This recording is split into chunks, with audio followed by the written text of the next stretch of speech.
Hello and welcome to our overview of the Kindergarten Trimester 1 Weather and Climate Unit.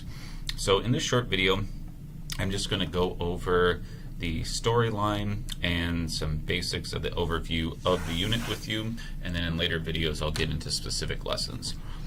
So what we did is we created a storyline that's really for the teachers, just to kind of wrap your head around how these different standards are connected with each other.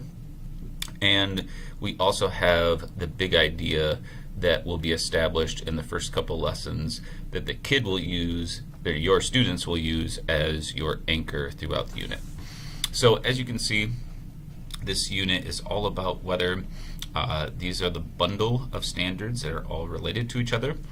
And after you do your first activity, you will help your kids develop this big idea of if we pay attention to the weather, if we pay attention to weather patterns, we can make our lives better. The storyline, which is basically us taking these standards and turning them into a story, is the weather affects us, and it's helpful to be able to predict the weather so we can be prepared for it or minimize its effects. The sun is the main driver of weather. There are things that we can do to minimize the sun effects on the surface of Earth. Now I know that's kind of a lot and it might seem like we kind of jammed some things together, but there were some very specific things in these standards. However, we could make an argument that the weather and the sun definitely are connected. And that's what the Next Generation Science Standards is all about, helping them make connections. So there's a quick overview here. You will start out with checking the temperature of the playground and getting some ideas about the sun. So that first one is, the first part is all about the sun. It will then, this one is laid out a little bit different because since there was such a distinct difference between the weather and the sun, we kind of made it almost like two units wrapped in one, even though again they are very related, and you'll see. So the big idea for the first part is the sun changes the temperature of objects on the Earth. And then you're going to come down here and you're going to develop a question about how the sun affects temperature on the Earth, and you'll have an investigation where they're going to make observations about the effect of sunlight on the Earth's surface.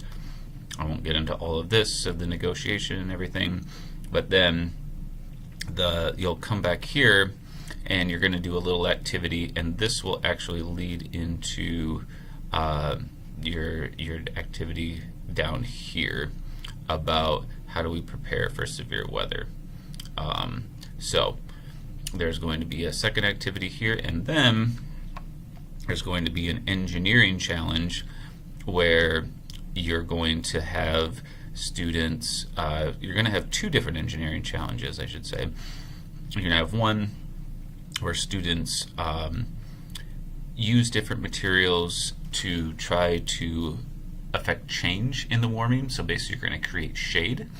And then in the other one, you're going to have students ask questions to obtain information about the purpose of weather forecasting to prepare for and respond to severe weather. So they're going to make a safety plan for severe weather. So if you're following this, you start here for this first activity with the sun, create this big idea.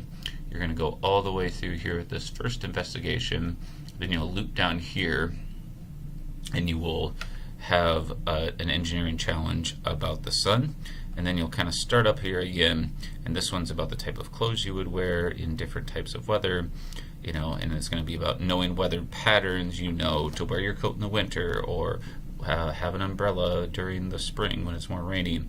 And you will have a second investigation here, go through all this process, and then you're going to have the students create a safety plan for severe weather, and then they will write about that. So that's just a general overview. We will get into specific ones now.